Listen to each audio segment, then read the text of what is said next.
The great irony of the last several weeks in the impeachment trial is that the Democrats accused the president of using his governmental office to go after his political opponent. The irony is they then used the impeachment process to go after their political opponent. In fact, as you look at the way it unfolded, they admitted as much. As the impeachment proceedings unfolded, they said, we didn't have time for witnesses. We had to get it done before Christmas because we wanted it done and ready to go for the election. We had to get it done. The entire process needed to be completed before the election. They didn't have time for the process. They didn't have time for due process. They didn't have time for the president to call his own witnesses or cross-examine their witnesses. The great irony is they did exactly what they accused the president of. They used the government and the government's process to go after their political opponent. What is the evidence that it is partisan? They didn't convince one Republican. Not one elected Republican decided that any of their arguments were valid or that the president should be impeached. They made it into a sham. They made it into a political process because they didn't like the results of the election. When did this start? Did the impeachment start with a phone call to the Ukrainian president?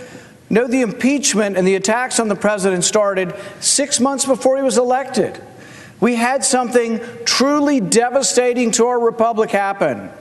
We had, for the first time in our history, a secret court decide to investigate a campaign.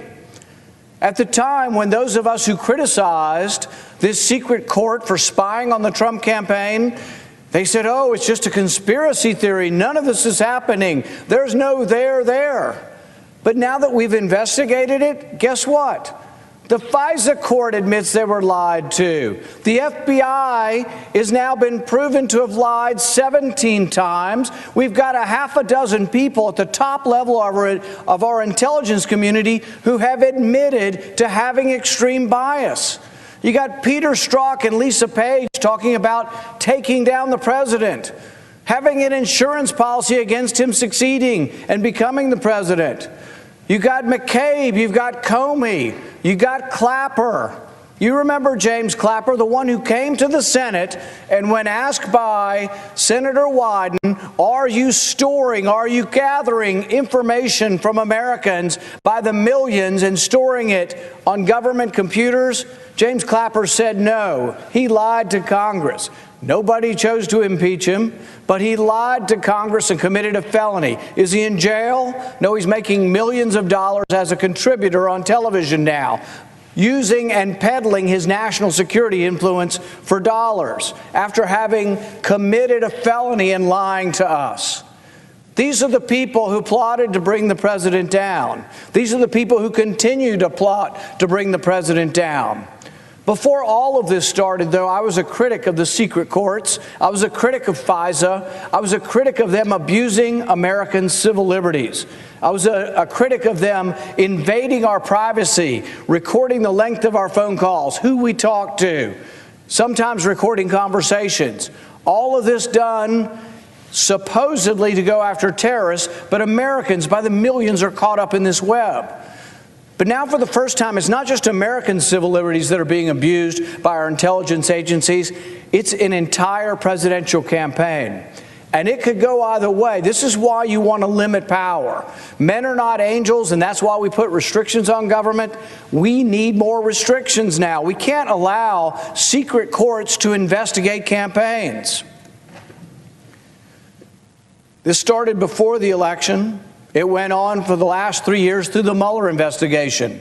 They thought they had the president dead to rights and they'd bring him down through this investigation. So initially the spying didn't work. The Mueller investigation didn't work. They went seamlessly into the impeachment. The question for the American public is now, will they go on? Are they going to immediately start up hearings again in the House that'll be partisan hearings again? I suspect they will. They've had their day in the sun and they loved it, and I think they're going to keep doing it time and time and time again. Now, during the proceedings, I asked a question that was disallowed, and I'm going to ask that question again this morning because the Constitution does protect debate and does protect the asking of questions. I think they made a big mistake not allowing my question. My question did not talk about anybody who is a whistleblower. My question did not accuse anybody of being a whistleblower. It did not make a statement believing that someone was a whistleblower. I simply named two people's names because I think it's very important to know what happened. We're now finding out that the FISA investigation was predicated upon 17 lies by the FBI, by people at high levels who were biased against the president, and it turns out it was an illegitimate investigation. Everything they did about investigating the president was untrue and abused government to do something they never should have done in the first place. So I asked this question, and this is my question. My exact question, and we'll put it up here. Are you aware that the House Intelligence Committee staffer, Shawn Misko, had a close relationship with Eric Ciaramella while at the National Security Council together? Are you aware, and how would you respond to reports that Ciaramella and Misko may have worked together to plot impeaching the president before there were formal House impeachment proceedings? Now, why did I ask this question? Because there are news reports saying these two people, one of them who works for Adam Schiff and one of them who worked with this person at the National Security Council, that they knew each other and had been overheard talking about impeaching the president in the first month of his office. In January of 2017, they were already plotting the impeachment. And you say, well, we should protect the whistleblower, and the whistleblower deserves anonymity. The law does not preserve anonymity. His boss is not supposed to say anything about him. He's not supposed to be fired. I'm for that. But when you get into the details of talking about whistleblowers, there's a variety of opinions around here. The greatest whistleblower in American history, in all likelihood, was Edward Snowden. What do people want to do with him? Half the people here want to put him to death. The other half want to put him in jail forever. So it depends on what you blow the whistle on, whether or not they're actually for the whistleblower statute. I'm not for retributions on the whistleblower. I don't want him to go to jail. I don't want him to lose his job. But if 6 people who all worked together at the National Security Council knew each other and gamed the system, knowing that they would get these protections, they gamed the system in order to try to bring down the president, we should know about that. If they had extreme bias going into the impeachment, we should know about that. So I think the question is an important one, and I think we should still get to the bottom of it. Were people plotting to bring down the president? They were plotting in advance of the election. Were they plotting within the halls of government to bring down the president? Look, these people also knew the Vindman brothers, who are still in government. So you got 2 Vindman brothers over there who know Eric Ciaramella, who also know Shawn Misko, who also knew 2 other people working on Adam Schiff's staff. And Adam Schiff throws his hands up and says, I don't know who the whistleblower is. I've never met him. I have no idea who he is. So if he doesn't know who he is, the President's Counsel doesn't know who he is, how does the Chief Justice of the United States know who the whistleblower is? I have no independent confirmation from anyone in government as to who the whistleblower is.